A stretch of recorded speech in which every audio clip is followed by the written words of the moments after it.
Thank you, Peter. This is Janice Kaiser. Hello and welcome to everyone. The title of this webinar is Engaging Families in the Assessment Process and Use of Data, an Early Childhood Example. Sponsors for today's bridge event are REL Northeast and Islands, Early Childhood Education, REL Southwest Arkansas Pre-Kindergarten Research Alliance, and REL Southwest New Mexico Pre-Kindergarten Research Alliance.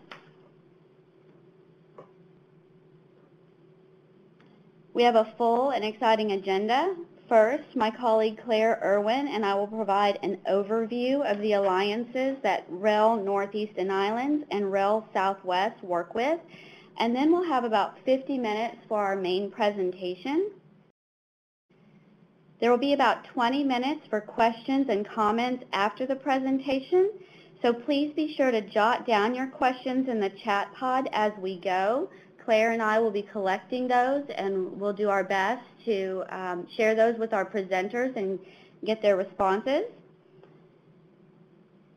After the presentation, we will have a follow-up Q&A document that will be distributed to all participants to provide additional information on this topic.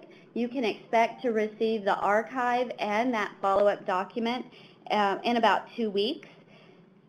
And at the very end of the survey, we're going to provide you with a link to at the end of the webinar, we'll provide you with a link to an online survey about today's event. Your feedback is very important to us, so please take a moment to share your thoughts and give us your ideas for this topic and others that we might present in the future. So to get started, we'd like you to take a quick moment to participate in our poll. Tell us, please, what state you work in and your current role or your position. You can use the scroll bar to move up and down within the pods.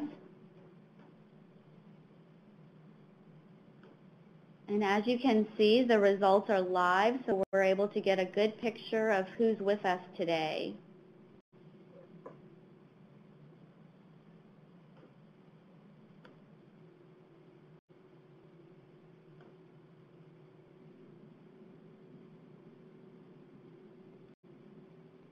As we move through the rest of the presentation, please feel free to share information about your role or your particular interest in this topic in the chat pods. Again, Claire and I are going to be collecting your important questions so we can address them later with the presenters.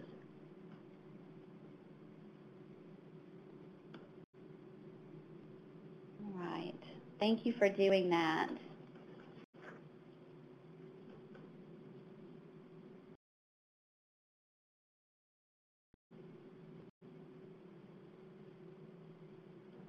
The REL Southwest is comprised of the following 6 research alliances: the Arkansas Pre-Kindergarten Alliance, Louisiana Charter Schools Alliance, New Mexico Pre-Kindergarten Alliance, Oklahoma Rural Schools Alliance, and Texas Hispanic STEM. We have 2 brand new alliances that are under development. They are the English Language Learners Alliance and Educator Effectiveness.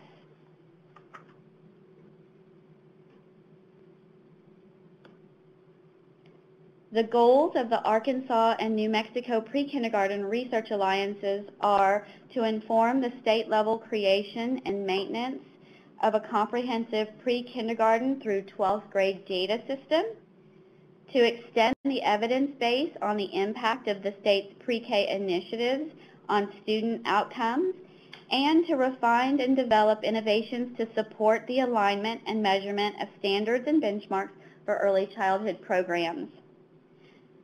Next, my colleague Claire Irwin is going to share some information about the research alliances that REL Northeast and Islands have created. Claire? Thank you, Janice.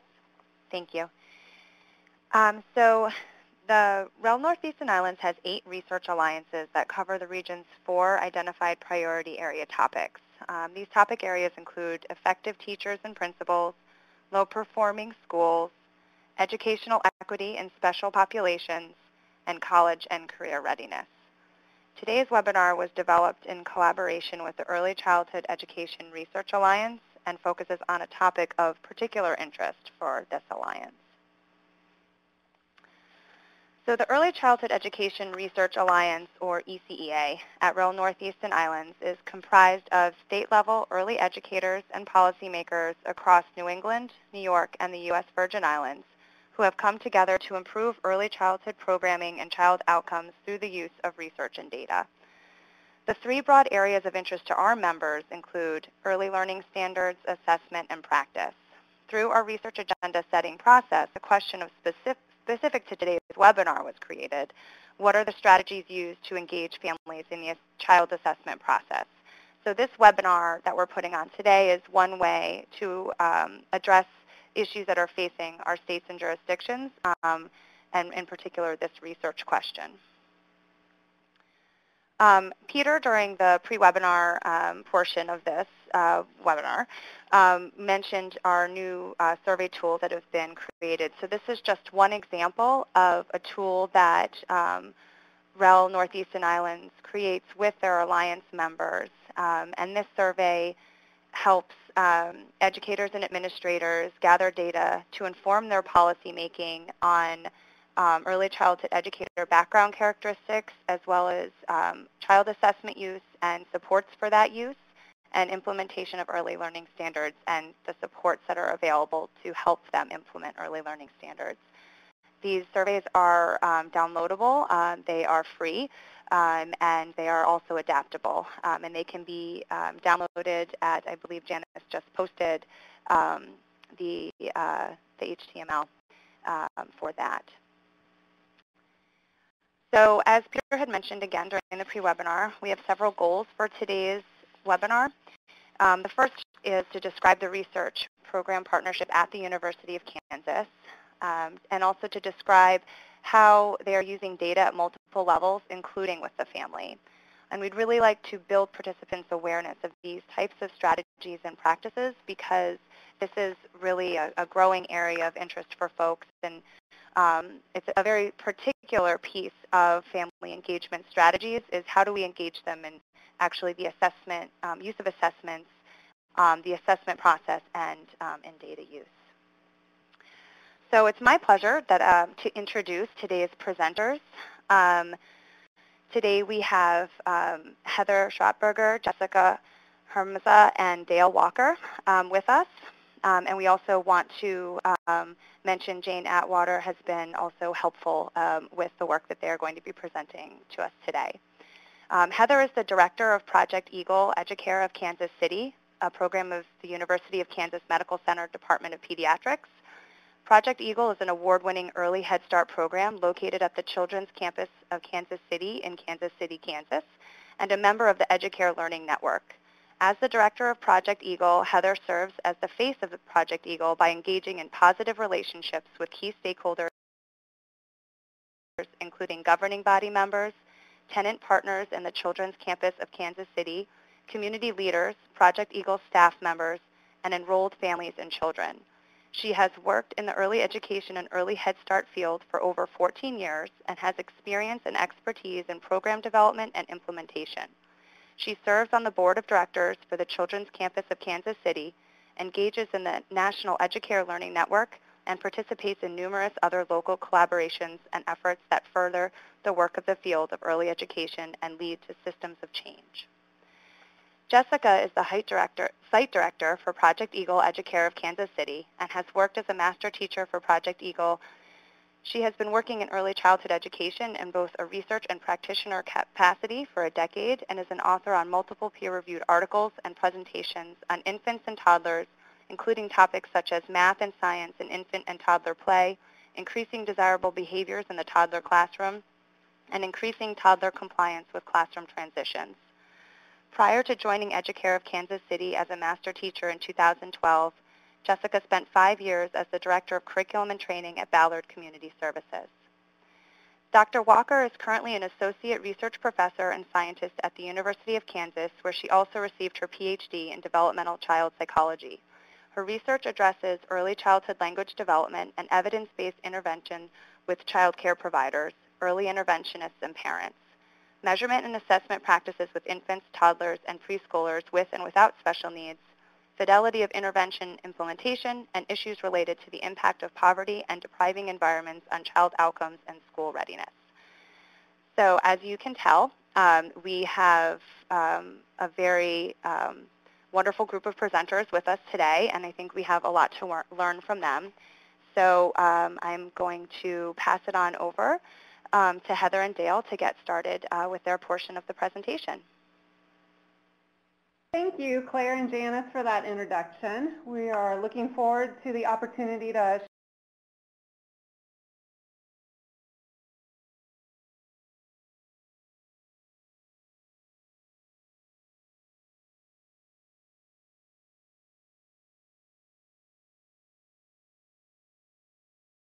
today in this area.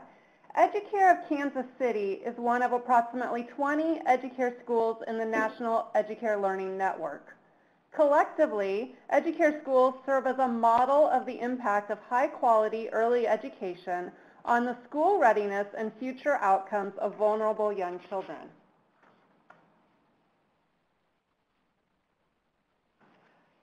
This slide shows the core features of the Educare model.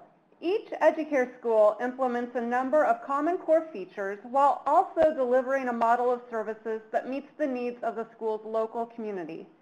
These core features are organized into 4 buckets or categories as shown on this slide.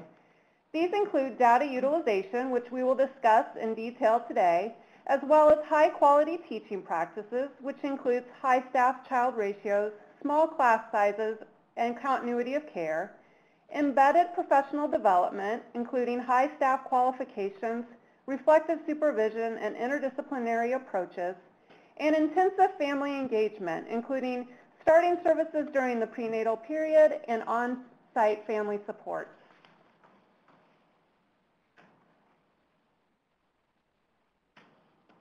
As I mentioned, data utilization is a core feature of Educare schools and a particular area of emphasis at Educare of Kansas City. This core feature encompasses research-based and data-driven practices. Each Educare school is part of a research program partnership at the local level. Each school collaborates with a local evaluation partner to collect data for the national evaluation and to inform ongoing programming at the school level. The purpose of this research program partnership is to support data-informed decision-making and continuous quality improvement at and among 3 different levels: the child-family level, the program level, and the agency level. Dr. Dale Walker is going to talk further about the research program partnership team and its work at Educare of Kansas City. I'm pleased to be able to have this opportunity to speak with you all today. I'm Dale Walker from the Juniper Gardens Children's Project, and we're a research program that has been part of the University of Kansas, the Institute for Lifespan Studies, and is part of the University of Kansas, and we are all part of the Children's Campus as well. So we are co-located here in the inner city of Kansas City with Project Eagle and another agency as well. We have been here in this area of Kansas City since 1964, addressing issues that were important to this community and nationally, in particular with children who come from poverty backgrounds. So our research partnership with Project Eagle and Juniper Gardens and the school district partners here in Kansas City has been ongoing for really approximately the last 25 years. So it's a long-term partnership that has taken many forms over the years. In our current role as the local evaluators in partnership with Educare Kansas City, with my colleagues Dr. Jane Atwater, Jeannie Schiefelbusch, Yolanda Tapia, and Martha Martinez, we work closely with the Educare staff of Heather and Jessica and others here to conduct the evaluation of Educare. And this entails a close partnership in which we collaborate to select measures associated with desired outcomes for children and families.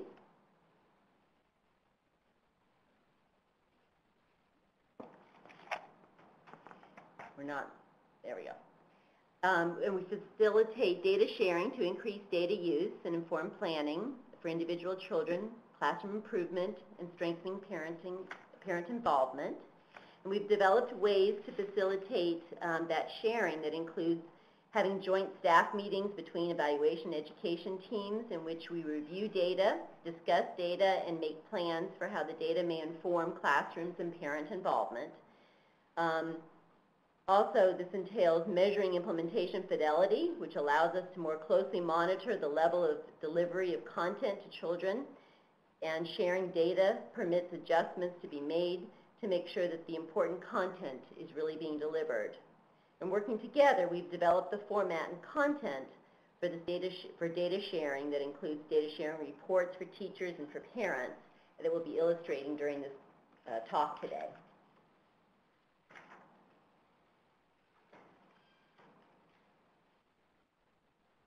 The data reports that we have developed represent different forms of presenting data to stakeholders. For instance, we have parent reports that share with parents information about their children's assessments and progress and areas of strengths and needs. Classroom reports of children, assessment scores, and classroom environment ratings to give us ideas about the strengths and needs in classrooms over time. And summary information about specific aspects of programs and children's progress. We also share data in terms of annual reports and reports that go to the national Educare learning network, as well as we contribute that information with the partners that represent the other Educare schools as well. So data, as Heather mentioned, are an integral part of the Educare learning network, but they also have really formed the basis for our partnership here. And Jessica is going to talk a little bit about how those data are shared in terms of feedback loops. Hello, thanks Dale. This slide is a visual picture of our agency's data feedback loops. Each area of the research program partnership is represented: child and family, program, and agency. These three feedback loops connect together to show how our program collects, analyzes, and shares data between the classroom, program, and agency. We will be discussing each feedback loop in detail during our presentation. I'm first going to focus on the child and family data feedback loop. The majority of the data that informs this loop is the child data.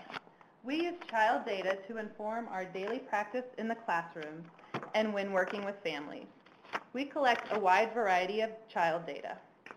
Classroom teachers observe children throughout the day when they are engaged in play and classroom routines and document their observations either with pencil and paper or electronically. In addition, teachers take videos or photos of the children during classroom activities to use for later review. Teachers use this documentation to assist in planning and to share with families. Artifacts such as writing samples or drawing samples are also collected and used for documentation. In addition to those, teachers conduct regular developmental screenings on all of the children in the classroom. Examples of these are the Ages and Stages questionnaire and the DECA social emotional screening.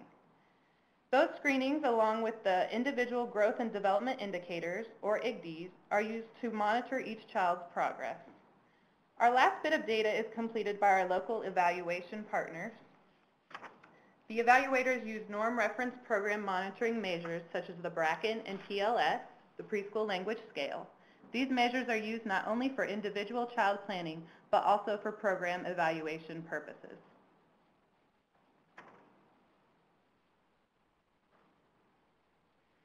In addition to the child data that we collect, we also collect data from families. Educare family support staff and classroom teachers work together to collect this data. Teachers complete an initial interview with families to help inform the teachers about each child's individual needs. These interviews are completed in the home and provide a time for the parents and teachers to start building a relationship. Family support staff conduct regular screenings for protective factors. Teachers and family support staff observe and document parent-child interactions and use this information to help support the family when goal planning. Lastly, parents are interviewed for fall and spring surveys and exit surveys. These surveys collect information such as family demographics, family well-being, and family literacy activities.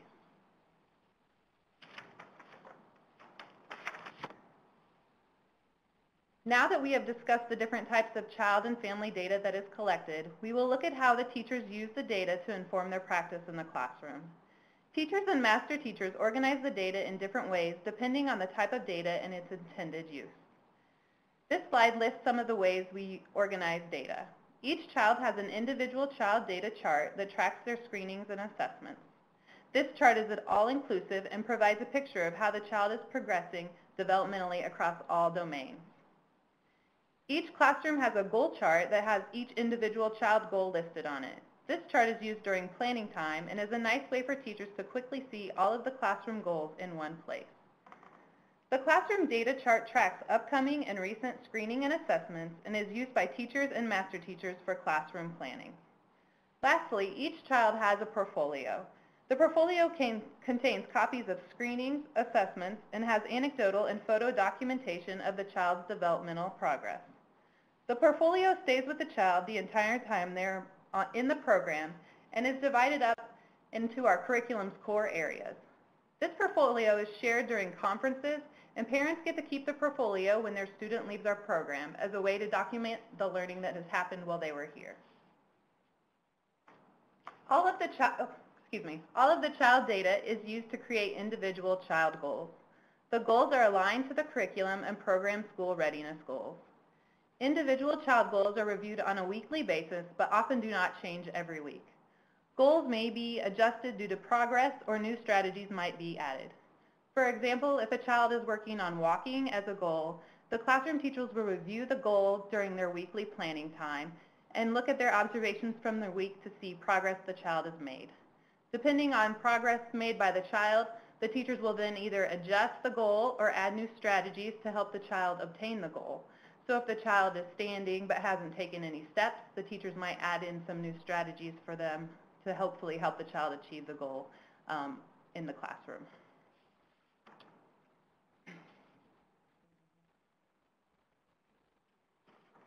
The child family data is reviewed at least weekly by all classroom teaching teams. Teams have ongoing data dialogues using the data charts discussed in the previous slide as their guide. Classroom teachers meet weekly to plan for the upcoming week. At this time, individual child goals are reviewed. Teachers share their observations and reflect together on video and photo documentation and discuss any new assessment and screening information. All of this information is processed by the group and is used for classroom planning. For example, if John's goal is to use a spoon at mealtime, the team will look at this progress from the week based on observation and documentation. They will discuss new strategies and will update the goal. If John had a recent screening completed that showed he was needing additional help in fine motor, the classroom team would talk about ways to include activities in the week's lesson plan that would allow him to practice skills in this area. Teachers also meet monthly with master teachers for reflective supervision. During this time, classroom and child data is used to discuss the teacher's teaching practices and to help make connections between practices in the classroom and concerns the teachers are having.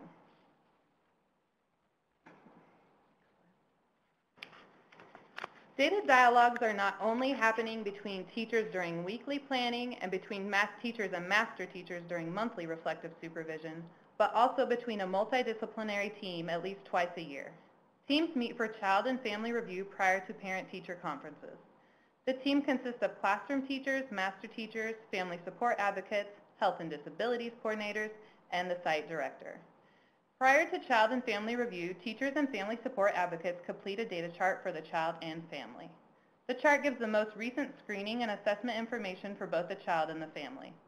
Additionally, the chart has a place for the child and family's strengths, areas of development, and any concerns. The group spends time reflecting on each family's data and discusses ways the program can support families through any needed areas of development. Child and family review is a good time for program staff to come together and share family information. For example, when classroom teachers have a developmental concern that they are seeing in the classroom, the family support staff can share anecdotes from parent-child interactions from home visits. The team can use these observations combined with the data to discuss a possible referral and then put together a plan for supporting the family through the referral process.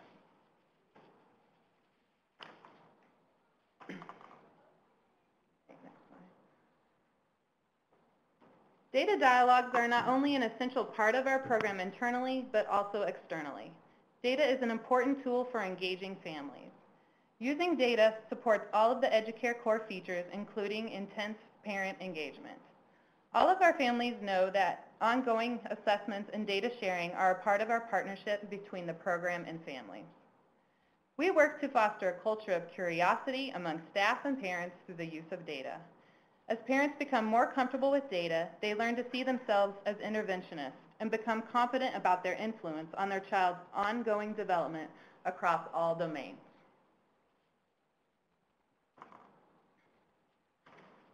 We work to be intentional introducing parents to our child and family data and the assessment process.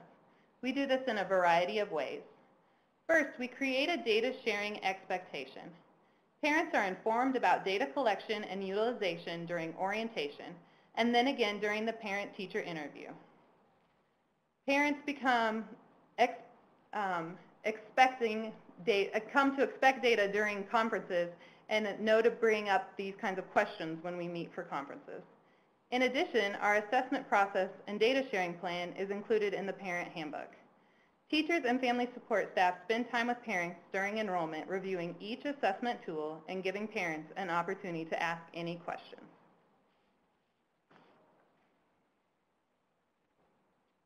We encourage parents to be involved in the data collection process. Parents are encouraged to share observations with teachers and support staff. Often parents provide anecdotal observations from evenings or weekends to the teachers about the child's progress on a particular goal. For example, if the child has a communication goal, mom might share how the child made the ma sounds over the weekend with the classroom teachers. The teachers will then take this information and use it when they're planning for goals. Parents also provide documentation in the form of photographs to the classroom of the child to show the child's work or progress. Often parents see teachers using this type of documentation to show learning and start doing the same for the time the child is home. We'll show some examples of documentation later in the slide, but our parents are really starting to pick up on this as part of the way that we share learning, and they have also been sharing learning with us in the same way. So they'll bring in pictures from the weekend and talk about progress that the child has made during that time. Parents are also able to be involved by completing surveys, interviews, screening measures, or being play partners during assessments.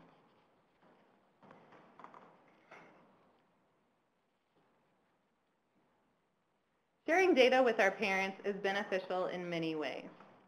Data sharing helps foster ongoing partnerships between families and staff. Having the data discussion between the parents and the teachers really helps build the relationship. It provides an opportunity for the families and the teachers to celebrate the strengths and success of each child and parent. Data sharing also helps inform the goal planning process for the child and parent. Parents and teachers are goal planning together during parent-teacher conferences, so this also encourages this process. By sharing data, we are able to identify strategies that will help support the child's development at school and at home. It helps inform and support referrals to other resources that might be needed. Data sharing really empowers parents to ask questions about their child's development and progress. We have families that are used to getting data regularly during conferences, and they come prepared with questions about their child's development. These parents are comfortable talking about the assessments and asking questions since they have been informed about data from the start. Lastly, data sharing promotes school readiness.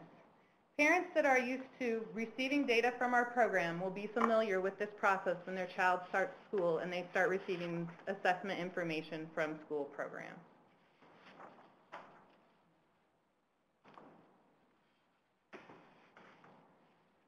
When we share data with parents, it is always in conversation. Observations and anecdotal data is often shared daily during drop-off and pickup times. This is a time for parents and teachers to briefly discuss how the child is doing and for teachers to give a quick update on goal progress. During quarterly conferences, screening and assessment data is reviewed more in depth.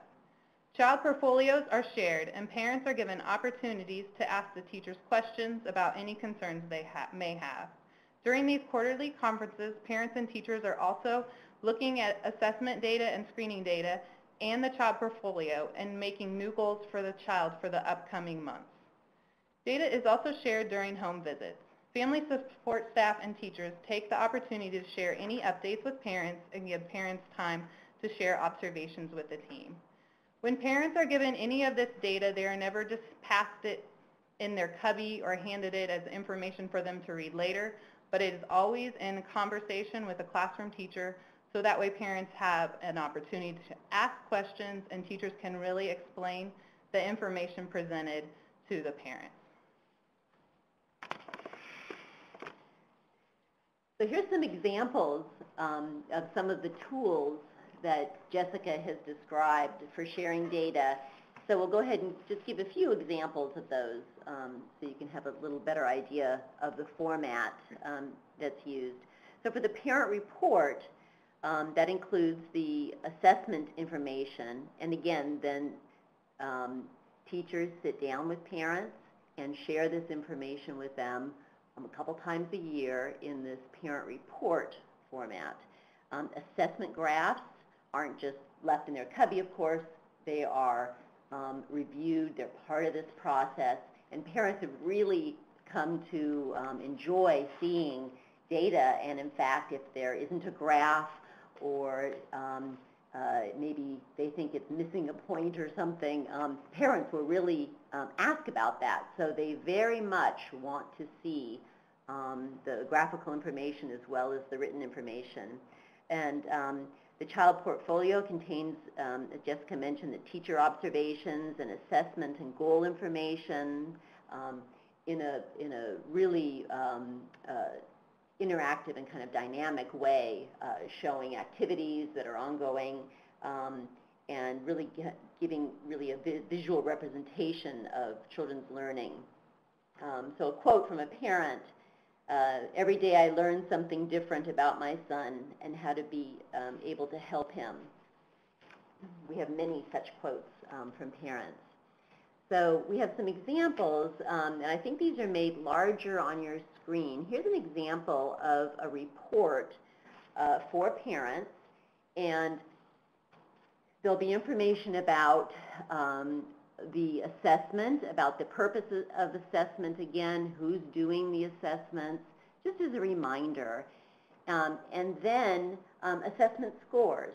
So what you have here is just an example of some assessment scores over time, and so that also gives parents kind of a running record so they can be reminded what the child's scores were previously. And then these scores are reviewed with parents in a way that they very much understand. We're not sure what happened there. We weren't touching anything. There we go. That they very much understand the score ranges and what that means. And that discussion really has become a very important part of teacher meetings as well. And so having all these different formats has given our staff here, the partnership staff, as well as parents, lots of information about how to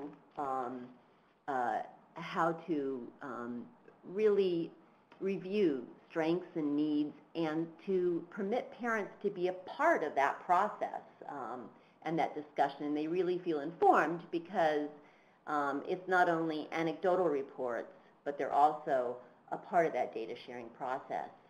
And so another example of information that's shared in graphical form are the IGD, the Individual Growth and Development Indicator data. These are shared with parents in the report, and also more frequently by staff, as these are given quarterly.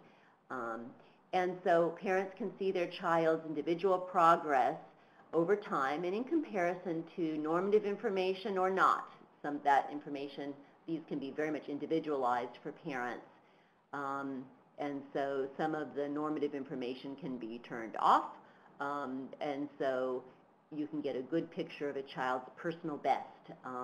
Our program here serves really diverse children, and children with and without special needs, and children from a variety of backgrounds and language backgrounds as well. And so it's really important for staff here to have the ability to really individualize the information that goes to families and make it relevant for those families. So those are two examples of some information, and then now we have Jessica will review some of the portfolio information. So this slide is an example from a child's portfolio. This would be shared with parents during parent-teacher conference. The portfolios are split up into our curriculum's main developmental areas, and so as you can see from this example, it is communication and language. All of the portfolio documentation includes a picture and then typically an anecdotal note that states where the child, any developmental progress they've made over time. So this particular child was working on communication goal of multiple word phrases, and this child is a dual language learner. And so the teacher talked about how the child was providing new words in the classroom, and she took the picture when the child shared the word banana with the classroom for the first time. And so she's just kind of documenting this moment in time and then having it so she can share it with the parents down the road. And then additionally, it's going to be included in the portfolio to be kept for the child's whole time here. And so just kind of showing progress as when the child was first learning to talk, as now she's forming words. And then down the road will be additional documentation when she is making more multiple word phrases.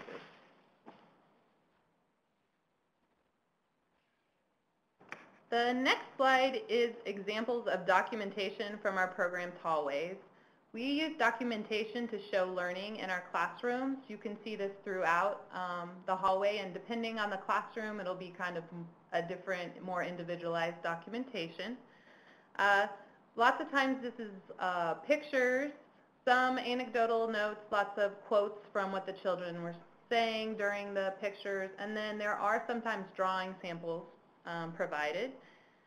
This panel on the right shows documentation from the classroom that was talking about fish, and they had named this fish Bubble Pop.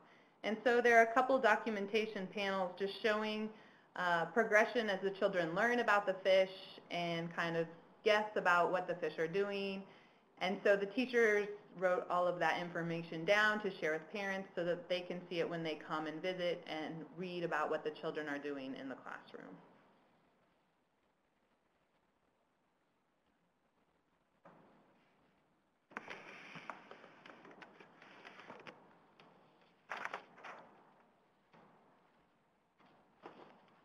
Okay, so we'd also like to share a little bit about how we use data in our program at the program and agency feedback loop. So Jessica and Dale both spoke about how we use that data about the child and family with parents to engage them. But we also use data to inform a number of other things in our program, and we involve parents in those types of planning activities. So we engage them with our aggregate program data. So just to highlight a few of those, all of the data that we use to support our work with children and families also supports our ongoing planning and sustainability efforts. This slide here indicates many of the areas in which we use the data to guide our decision making. I'd like to first highlight professional development and give a few examples around that. Data reports are used to support the focus of reflective supervision sessions between master teachers and teachers, and reflective practice groups between master teachers and individual teachers or classrooms. They are also used to inform the annual program-wide professional development calendar. One example of this would be our program's decision to focus on intensive program-wide professional development and strategies around language and literacy development in this coming year, based on our review and discussion of aggregate child language data this past spring. Another example around professional development would be Jessica's work as site director and the master teacher's work with our mental health consultant to look at what topics need to be addressed individually in classrooms based on observation, based on information from parents, and based on the DECA IT assessment scores. Another example of how we use data at the program and agency level would be the use of data with our Parent Policy Council, which also engages them in program planning. We shared with them this past spring summary data from parent interviews that indicated parents would like to remain involved with the program after their children leave. This has in turn led to the Policy Council working with program staff to develop and plan for an initial meeting of a parent-alumni group. In addition, we used data that we had and feedback from parents through the interview process, and knowing the areas that families had identified needs and needed additional resources, and have established an on-site family resource center that will have topics that rotate through those areas that we saw in the summary parent data from their interviews. And then another area that I might just mention is to determine what our needs are as far as the environment in the classroom, and to help guide our decisions about supplies and materials in the classroom based on the data we receive back from the environmental rating scales.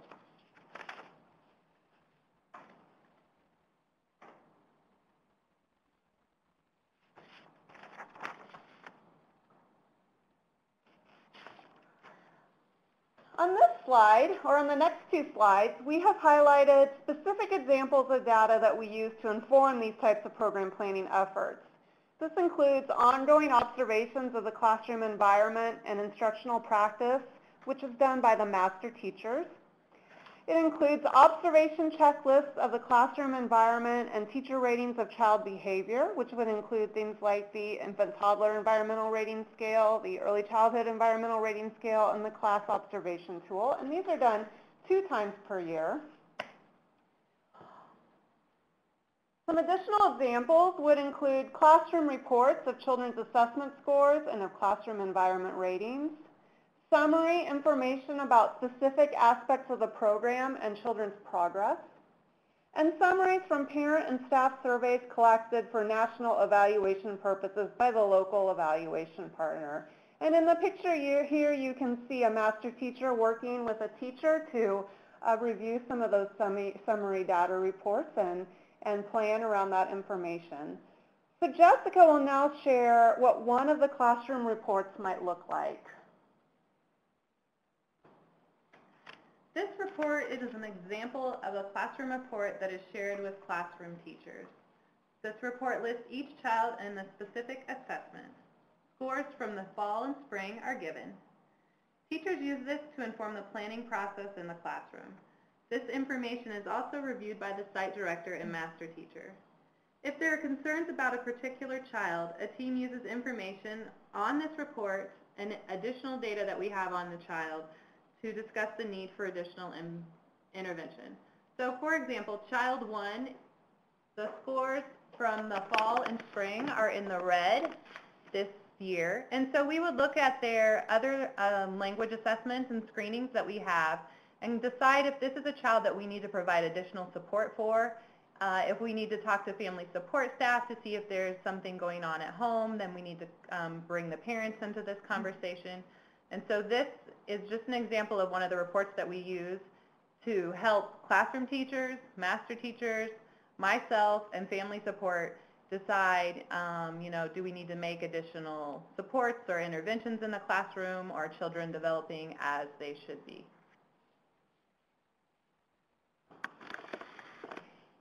And some examples of ongoing use of program and agency data are staff discussions and planning sessions, certainly, that have been described.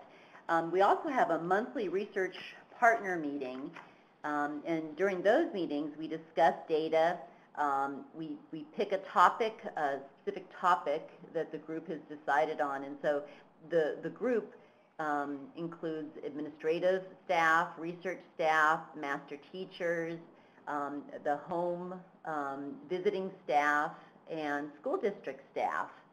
And so we have broad representation at that meeting, and that's important because we are we're looking at data, a specific topic, and then talking about how those data impact different levels of the program and how they might impact work with families as well as the transition into school. Data then are also shared in quarterly governing body meetings and during annual program and evaluation report generation. We also share these data with legislators in Kansas, for instance, when there's been important legislative decisions that were being made and when representatives asked for data. And we were able to provide aggregate data or summative data to them to help inform their decision-making process. Sometimes successful, sometimes not in Kansas, but it has been very helpful, and they too have reported that.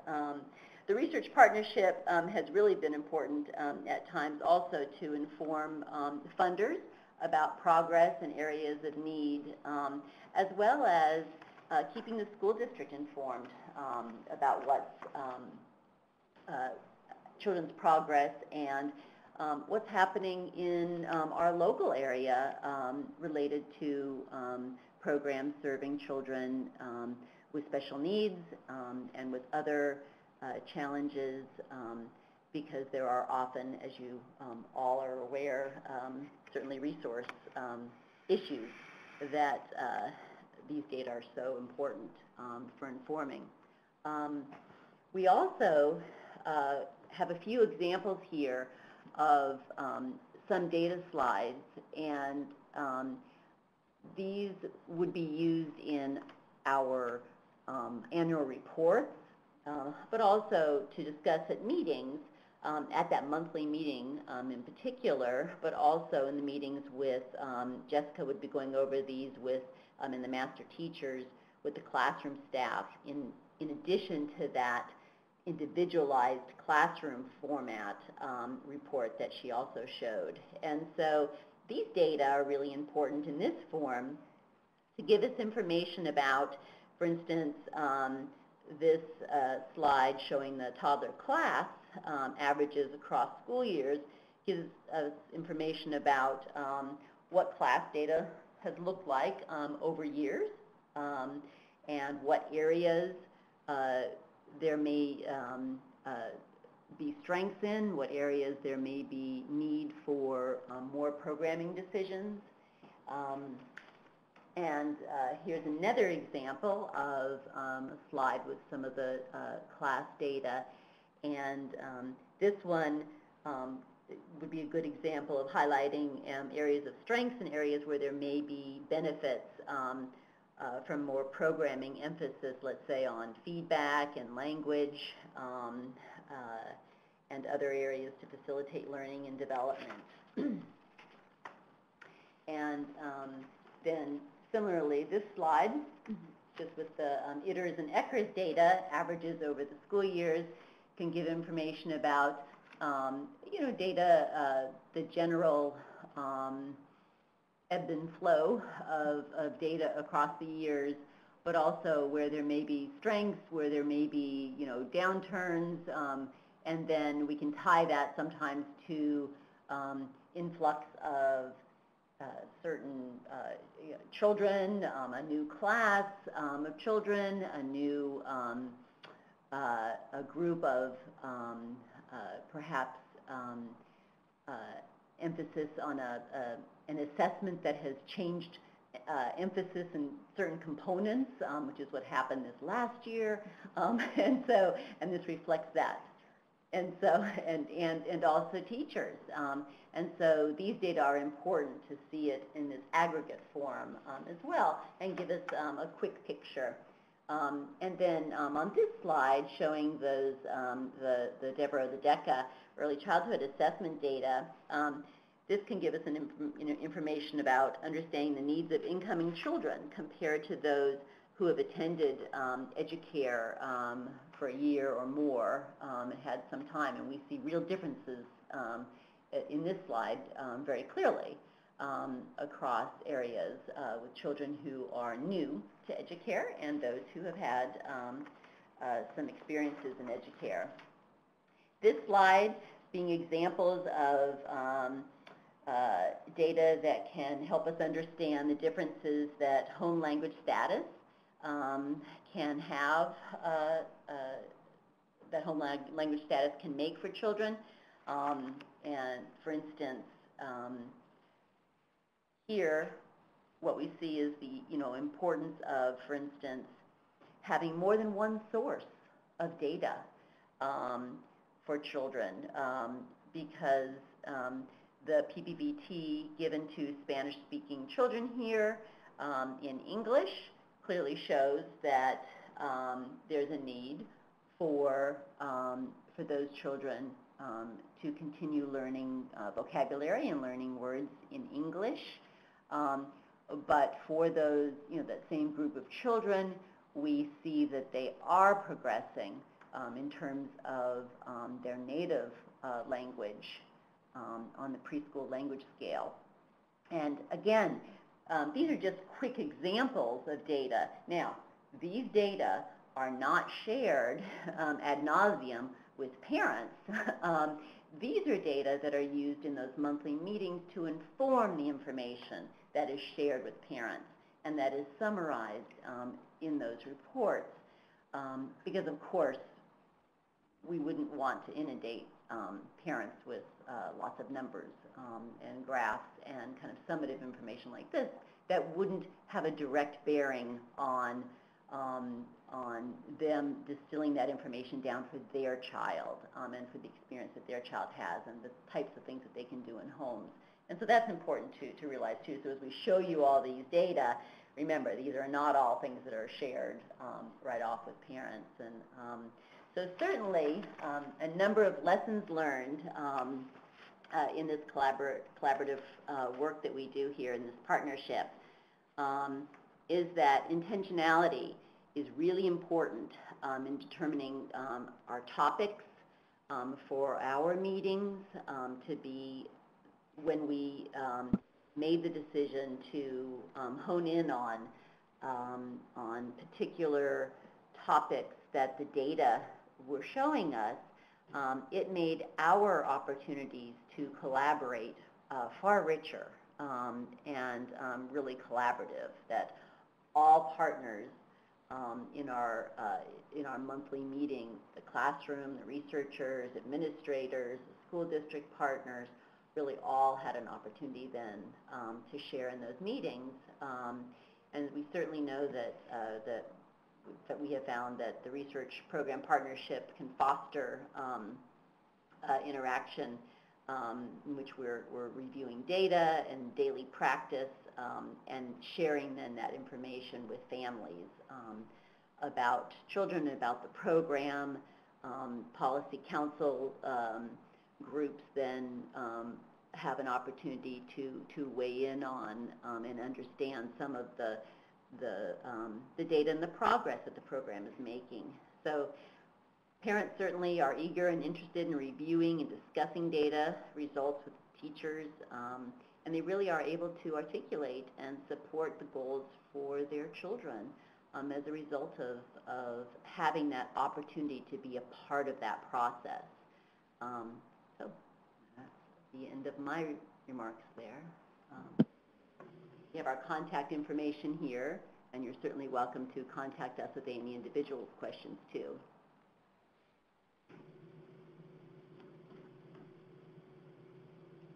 Great. Thank you very much, Heather, Dale, and Jessica. That was very informative, and we really appreciate your presentation. We've had a number of questions come in while you were speaking. So at this time, I'd like to go through some of these. We know we won't be able to answer all of them. For all of our participants, please know that we will gather up questions and group them to create a Q&A that will be distributed with the archived webinar after this presentation. So let's start with the first one, and we'll let the presenters determine who best to answer this. The first question is, how do you inform families about the data assessment process and the tools that you're using without marginalizing them or presenting information at too high a level for parents to understand?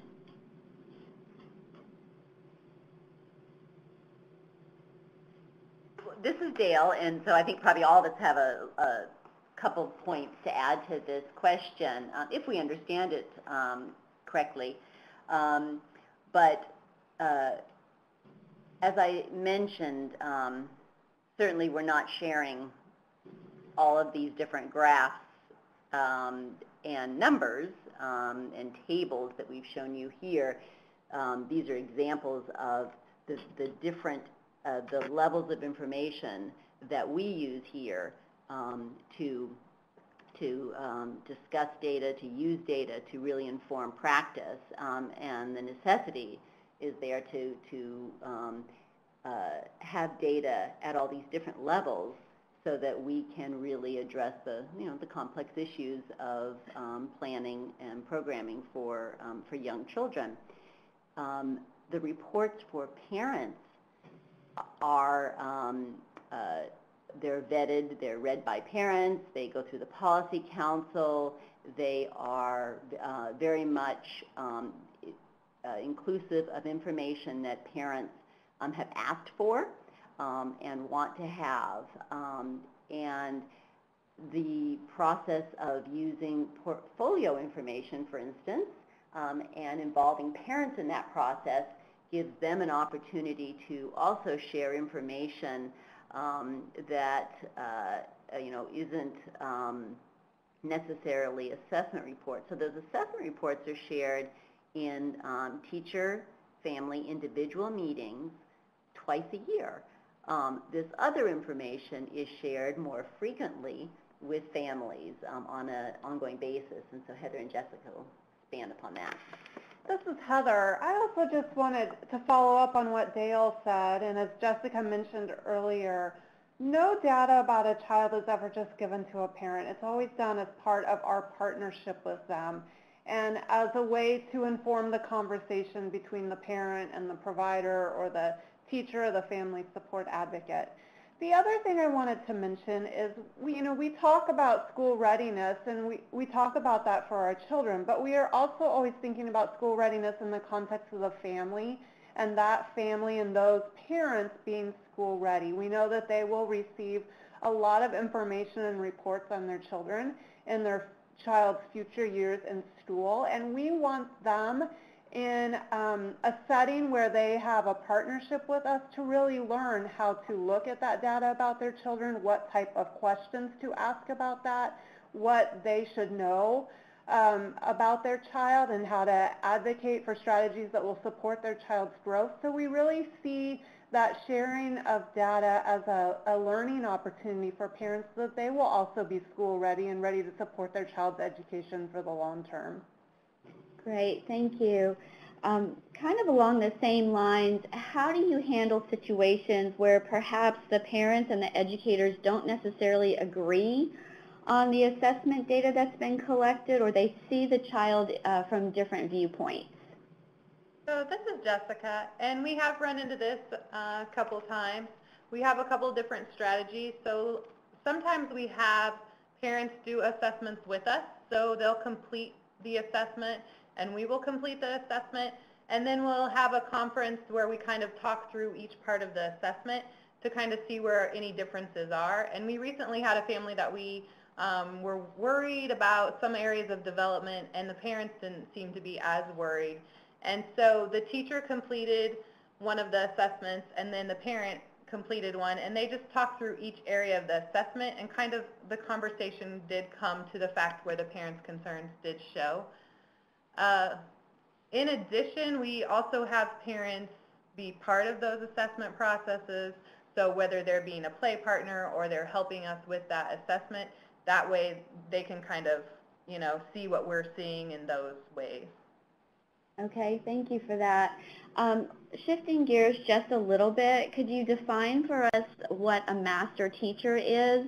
And secondly, could you share the qualifications that are required in your programs? For example, are the teachers certified or do they have a CDA? Exactly what their training level is. Sure. This is Jessica again. Master teachers are coaches, mentors, classroom support for the classroom teachers. Our master teachers have advanced degrees in early education and additional years of experience working in early education, and their job's really to work alongside classroom teachers and provide support on a daily basis. They spend most of their time in the classroom. We have 3 master teachers, and each master teacher has 4 classrooms, and they're in charge of helping those teachers in those 4 classrooms. Our classroom teachers have lead teachers are bachelor degree teachers. We have assistant teachers that have associate's degrees, and then we have aides that have at minimum a CDA. Okay. And how do you provide professional development for teachers throughout the year so that they are current in the assessment tools that you're using and in their methods for working with families? Professional development is a huge piece of learning about assessments and being able to share data effectively and partner with parents when sharing data. So we really make sure that we're very intentional with our professional development with our teaching staff. We are very lucky, and we meet weekly to have reflective discussions with different focuses throughout the month. We also have time set aside throughout the year, so 10 to 12 days throughout the year where we are meeting and doing training, looking at assessments, keeping teachers up to date on what the information is, and then also we make sure that all of the data that we see in our monthly meetings is shared with classroom teachers so that they have time to look at it and ask questions about it and kind of make their own decisions or assumptions based on that data, so they can kind of understand where things come from, and if we're change our focus, if our class score is low in one area and we're going to look at feedback loops, the teachers will understand where that came from because they also get to see all of that data. I see. And so do you have any specific recommendations for the types of professional development or in-service topics that our participants should look for when training their own teachers?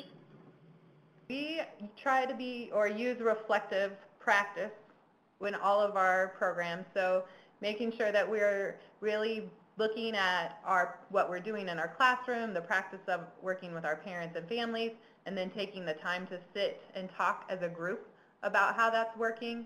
I don't have any specific. We also, that is one of the benefits of our research program partnership. In the past, our research partners, so Dale Walker or Jane Atwater or others, have come and talked about the assessments, talked about the results, and then Jessica and the master teachers as a follow-up to that have had reflective discussion groups about that, so teachers could really go through the same process of asking questions about the data, determining what it means, how it might inform their practice, how it might inform us as a program. So we've also had those opportunities for the evaluators to come and provide that professional development for our staff.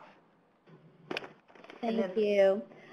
Can you talk a little bit about the role of your teachers in identifying any possible delays or disabilities or anything along those lines? How is that handled when teachers identify those potential situations?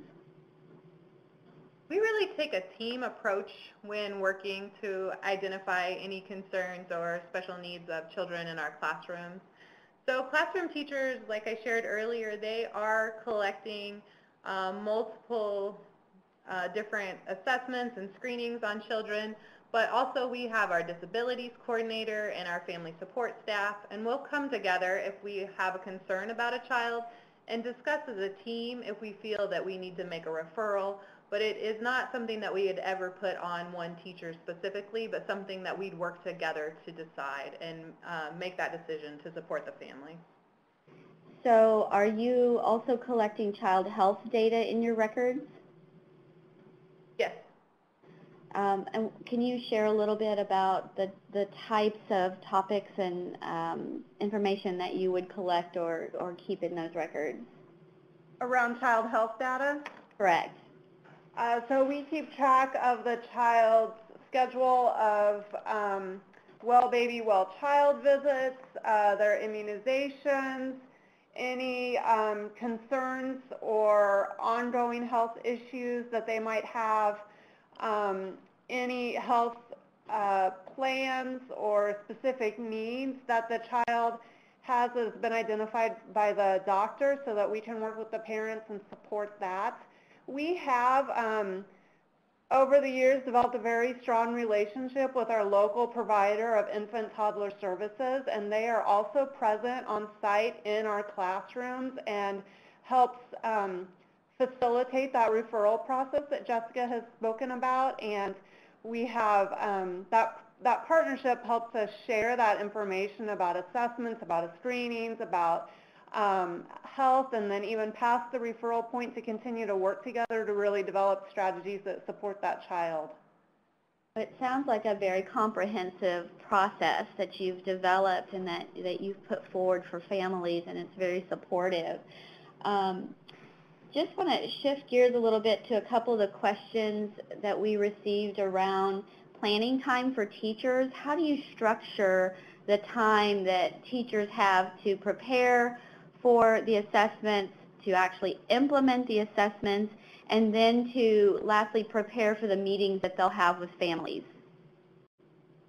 This is an ongoing work between master teachers and teachers, making sure that teachers have sufficient time to get work done. Lots of times teachers are working in classrooms during nap time, so they each have a little desk area and a computer that when children are sleeping, they can be working on portfolios and creating documentation. We have assessment due date chart that we use to kind of track when assessments are coming up, and master teachers will work with classroom teachers to make sure that if they need some extra time for the master teacher to step in to help the classroom teacher get the assessment completed. But it is just really a balance between the teacher and the master teacher and making sure that they're communicating with each other to make sure that all of those things are done. We also try to make sure that teachers are aware of things that are coming up so that they know that there's going to be a parent-teacher conference, and they're preparing throughout the whole year for that conference with documentation, so it's not one big, preparation right before the conference. Do you also provide the parents with some kind of a calendar or some kind of a system where they know exactly what points in the year that they should anticipate a parent conference? Yes, we share that information on a full year parent calendar for parents to let them know when those things will be happening. Fantastic. So this is a question that's a pretty large question, and it's come up a couple of times today, but it has to do with the definition of school readiness. How does your organization define school readiness? What's important to your teachers around school readiness, and how do you communicate those important factors to families? This is Heather. That is a large question, and people define school readiness in a lot of different ways. As I mentioned, we tend to think more broadly about the school readiness of the family. So around the child being a developmentally appropriate place when they enter kindergarten, and being able to sustain that learning through the coming years, and also for parents to be prepared to support their children as they go throughout their school careers. We've identified school readiness goals across all developmental domains, and so the assessments that we use really help us track children's progress. We provide a lot of education to parents about a child's anticipated growth in those areas, strategies and ways they can support that ongoing growth in the home and outside of the school setting. One thing we haven't mentioned yet about our Educare model is that we are co-located in our Educare school with between Project Eagle's infant, toddler, and preschool teachers, as well as preschool teachers and special education teachers from our local school district. So our children and teachers are blended in those classrooms. We're sharing a lot of professional development. We do a lot of planning together. And so we have a nice continuum in place to support children from the time they enter Educare, which might be as early as 6 weeks, to the time that they transition to kindergarten. We work a lot with parents on what those periods of transition will look like, what they can expect, how they can support their children, how they can advocate for their children. And so that's not a simple definition of school readiness, but it's really assuring that that child and that family will continue to experience success at the point when the child enters kindergarten, but also down the road in their school career for the coming years. Right. I think that piece that you talk about with involving the families and making sure that the families are school ready is really an important part of what you're doing. Can you share with us how you handle situations where perhaps the visit is scheduled with the family and the family continually backs out, they don't show up for those meetings? What do you do in order to ensure that that information gets into the hands of the parents? So we try to really work with families and meet them where they're at. And so while it is usually optimal if it's a home visit, if a family prefers to meet in the center, then we will, adjust and do that. But we try to be as flexible as possible in order to really make the visit happen.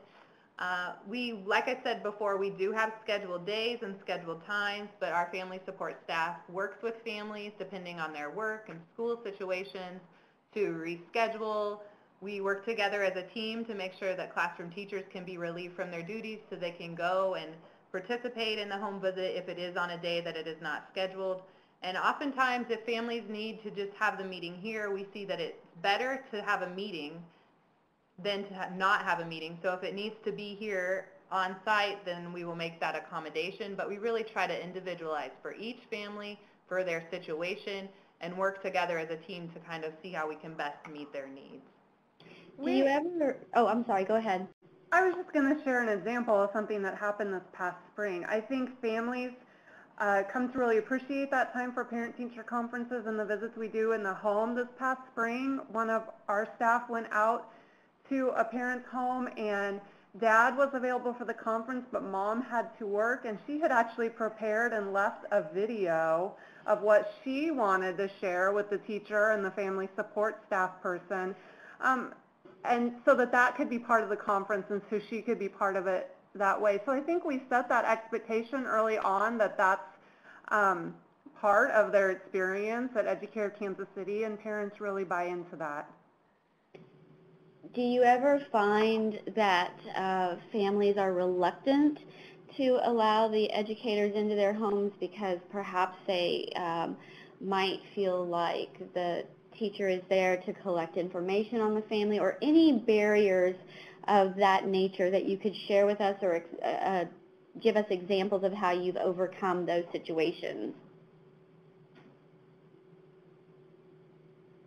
We're all looking at each other because we don't really experience that as a barrier. I think because we do work to establish that partnership from the first moment of interaction with the parent. They're very excited for us to come out and meet with them, to have the opportunity to learn from them about their child. We consider them to be the expert on their child, and so that just gives us another opportunity to grow that partnership. We try to be flexible, as Jessica mentioned, and work around work schedules and whatever the family situation might be. So in that way, we eliminate some of those common barriers to doing those types of visits. That's good. I'm sure that makes the families feel a whole lot more comfortable with the entire process. Could you talk to us about the types of observation forms or processes you use for watching how the parent interacts with the child? Do you have anything like that in place?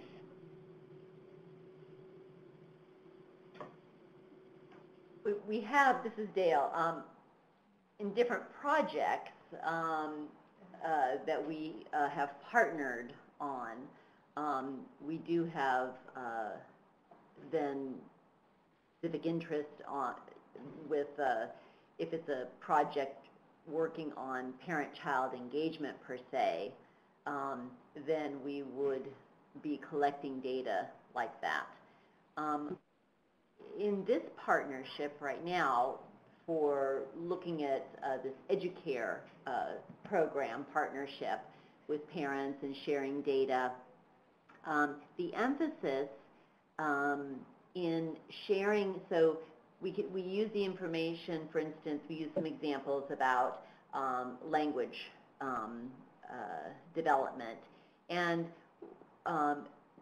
sharing information about ways that parents might engage more often or include strategies that we've worked through the research here and capitalizing on research nationwide about strategies to enhance that communication interaction. So that information will be shared with parents. And so for this particular project then, there are ways that parents can kind of evaluate their use of it and talk with the classroom teacher. And so that's actually going to be one of our projects this coming fall. Kind of stemming from some of the information we all shared as a group about language development over time and early literacy development and some of the needs in that area, we decided to partner some more on sharing this intervention work, and it will be done in classrooms and in homes. And so that's one example. There are many other examples of other topic areas that we would do something like that with. Right, thank you. We recognize that folks are very busy, and if it's necessary for you to leave the webinar, please note that there is a survey we'd like you to participate in, and the link is in the chat box. If you would just take a couple of minutes to do that, that would be fantastic. We're going to continue with some more questions before we wrap up our time together, but I just wanted to make sure you were aware of that opportunity to provide feedback. Heather and Dale and Jessica, we've had some folks ask about the population that is served through your program. Could you give us a better idea of maybe the race and ethnicity of the children that you are primarily serving? And then secondly, could you describe the programs? Are these Head Start programs or non-Head Start programs? Are they community-based and so on? Maybe give us a demographic of where these programs are located. This is Heather. So at Educare of Kansas City, we are several programs blended together. So children who are enrolled in Educare might be early Head Start children. Some of them are Head Start children, and some of them are served through local school district programs, either for special education or for at-risk preschool populations. So there's a blend of children here at Educare of Kansas City. In general, so Kansas City, Kansas is an urban community of the greater Kansas City metropolitan area. All children served by Educare of Kansas City live in Wyandotte County or Kansas City, Kansas. They initially qualify for the program based on income qualifications, so a household income at or below the federal poverty guidelines. The population that we serve is very diverse. We serve any given year, approximately 50 to 60% of the children we serve in our classrooms come from a home where Spanish is the primary language. We serve a handful of other languages and refugee populations on site in our classrooms. You want to add anything? So that gives you kind of an idea of the demographic that we are working with. We prioritize for enrollment in the classrooms parents that are working or going to school. So our parents are very busy, and that requires us to be thoughtful about the way we schedule and set visits and conferences with them. So when you say that you're serving a variety of populations with a large difference in language needs, how are you meeting those language needs? What are you doing when you've got a family that is a non-English speaking family, for example? How do you get that information into their hands so that they can understand it? For our families that speak Spanish, all of our family support staff that we have on site are bilingual. Bilingualism, English-Spanish, is a preferred qualification for all of our teachers. It's a challenge, as I know it is in many communities, but we attempt to hire teachers who have that background. All materials that we provide to parents are in both English and Spanish. For families that speak other languages besides English and Spanish, we are very creative with our strategies, but we also work with local interpretation services when we need to have conferences or meetings with parents. Great, thank And the assessments are administered, for the assessments that are administered by the evaluation team, those are all administered in either Spanish or English, and again, when needed, we have to use other sources for interpretation. So. I see. Let's talk for just a moment about how teachers use the data that's collected. Can you tell us what their planning processes are? What do they do after they've now assessed children, they've collected the data, they've met with families? What comes next for those teachers and the children in that process? So as discussed in the presentation, teachers will take all of that information and use it during the team planning process. So we use a reflective curriculum and high scope curriculum, and teachers will use those curriculums as guides along with the data and plan activities for the classrooms.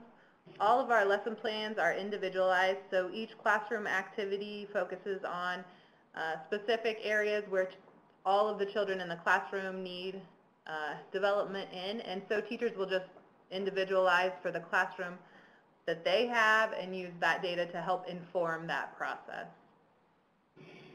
So if you had a program that had fewer resources available to them, would it be possible for you to prioritize the parts of your program that you feel are the most impactful to families and provide, I guess, the most bang for the buck? How could you boil that down into something that folks can walk away and say, I can really do this with my program, even on a limited budget?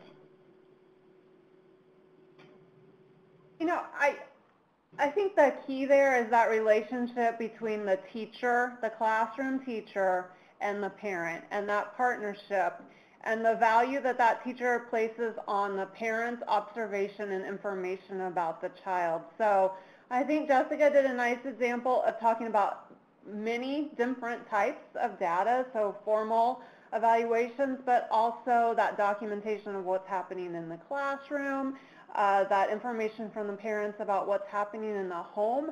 And so that conversation, the ongoing conversation between parents and teachers, is a component that I think can exist in any program, regardless of their structure or what resources they have available. I think we're fortunate to have the type of professional development schedule that Jessica mentioned, but I think any time that programs can carve out for reflective practice, for discussion, for planning between teachers, will be helpful and beneficial. Great. And related to research, partnerships, capitalizing on opportunities, local higher education facilities typically will have some opportunity to partner with practitioners, with researchers or others who are at that agency who can do evaluations as well. And so that can be a really mutually beneficial partnership too. So, you know, taking some initiative or, you know, being pretty creative about establishing those partnerships is also another way to build some of the evaluation and the research components in. Great. Those are some fantastic ideas. One last thing, as you think about your presentation today, is there anything, any topic that you'd like to expand on as we wrap up now? Any last thoughts?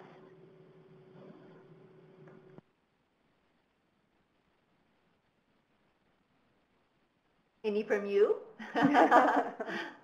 No, it's been very engaging, and I really appreciate it. I know the participants appreciate the time you've taken with us here today.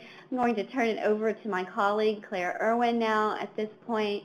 But on behalf of REL Southwest, thank you very much, presenters. Claire?